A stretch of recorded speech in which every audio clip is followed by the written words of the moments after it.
everyone, welcome back. And today I'm going to be doing a simple DIY. So let's go ahead and let me show you the DIY project that I'm going to be doing right now.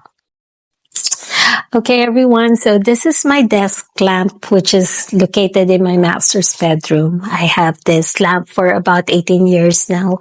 I still like the look of it. If you ask me where I bought it, I can still remember where I bought this lamp. But the thing or the reason why I need to update it is because my side dressing table that is located on my master's bedroom have the mirror on the front, and this one is made out of clear glass. So when they're together, I feel like this becomes invisible when they're together with my dresser. So I need to add some texture and some mild or light color just to add some pizzazz or wow factor, which I hope it will turn out the way I just imagined, because the technique that I'm going to be doing right now is going to be new to me. I've never done it before, and I've been watching a lot of YouTube videos and some tutorials, so hopefully it will turn out the way I want it to be. So let's go ahead and start this project.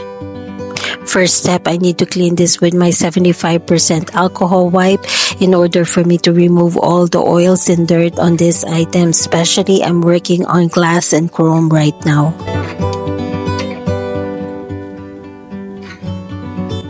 Next step, I need to use my 220 grit sandpaper to roughen the surfaces of the chrome and the glass before I start painting.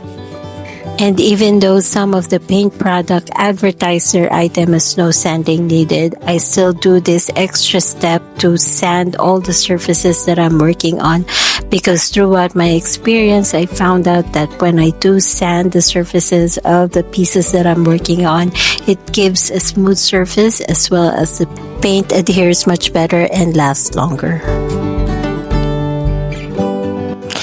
After sanding and cleaning, I'm going to be using my Sincere 123 primer, which I have it here in my home, that I have used from my previous project.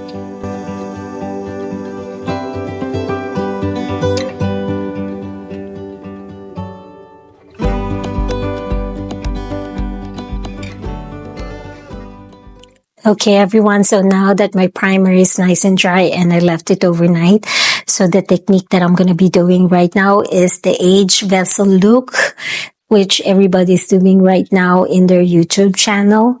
And at first, my original plan after the primer, I'm going to coat this with another white paint.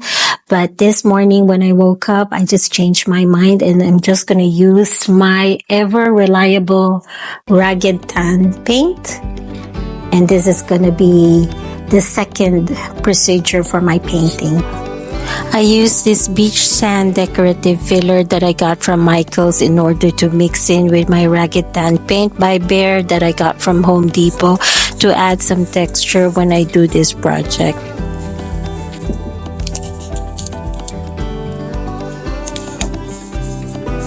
The moment I start applying this paint mixture, I did not like how it looks like, but I wanted to trust the process and keep on continuing painting the surfaces.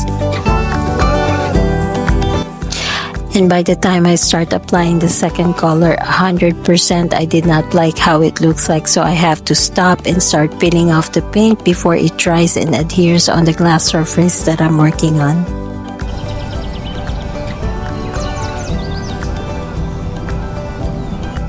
After sanding, cleaning, and priming again, I decided to change my base color and use the Ragged Tan paint, which is in semi-gloss by Behr that I got from Home Depot, as well as using one of my old white paint, which is called Greek Villa by Sherwin-Williams, and in satin finish that I got from Lowe's. And this time I just keep on adding the Ragged Tan and the Greek Villa paint until I get the color that I want, and adding some baking soda just to thicken the paint and add some texture.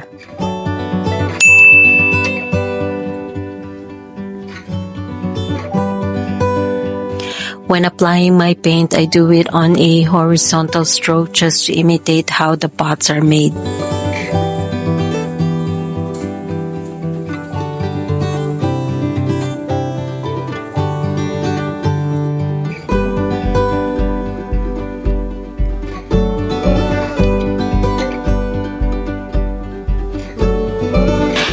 now that this is nice and dry, did the second coating and some touch up, the next step will be layering with the different shades of paint. And the paints that I will be using are the Sensor 123 Primer, the Rugged Tan, the mixture of the Greek Villa and the Rugged Tan paint, as well as using my soft wax from Annie Sloan. This one is in the dark shade. And the brush that I will be using is used for chalk and wax paint, and this one is in a natural bristle. So I will do a dry brushing, starting off with the Rugged Tan, followed by the other paints and wax that I've shown you guys.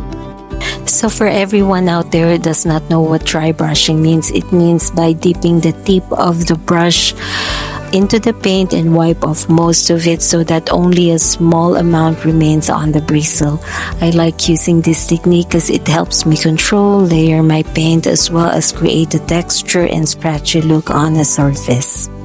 Right now, I'm just randomly layering it with the paint and wax that's in front of me. And I feel like there's really no rules in which paint to start or mix with it, how smooth or rough the finishing you want it to be. And I guess this is where everybody's artistic side will come out, and that's the fun of doing this project.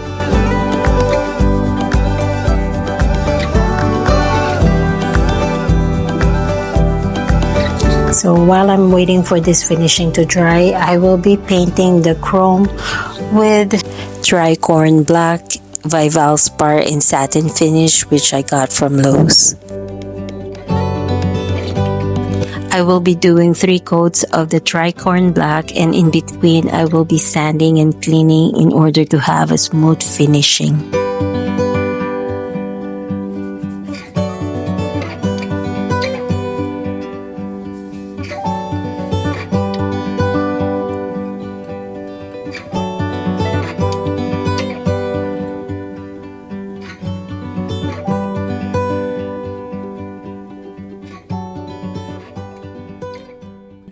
So now that my finishing is nice and dry, I'm going to be sealing this with my water-based polyurethane by Veritane.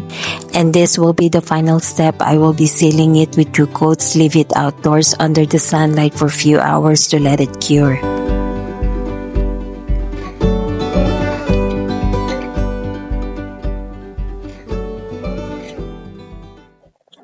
Okay, everyone. So while I'm taking a shoot and taking a videos, putting some decorations around on this DIY lamp that I did, I thought I was done with my DIY project. But when I placed these 2 bronze little birds that I have that I got from the largest antique and vintage store from San Diego, I'm kind of liking putting them here in the lamp.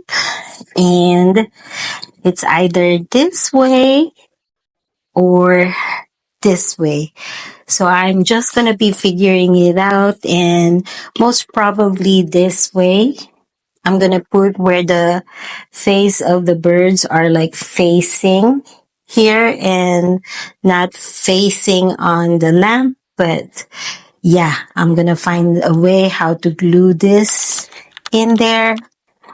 And that's what I'm going to be doing. Usually this is what happens to me, that even though I'm doing some DIY project and I thought I was done, my creative thinking still continue working, and this is how my mind works right now. And I'm just so excited on this one. It puts another elevation on my DIY lamp today. So yeah.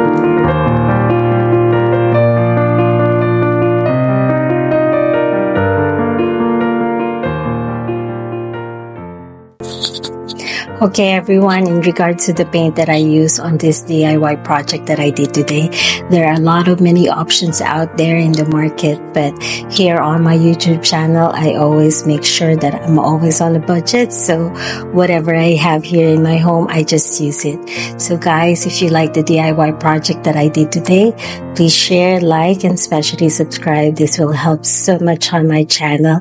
And I think next time I'm going to be doing another DIY project. So hit that notification bell. That way you get to be notified whenever I post some videos here on my YouTube channel. And thank you again for watching. See you next time. Bye.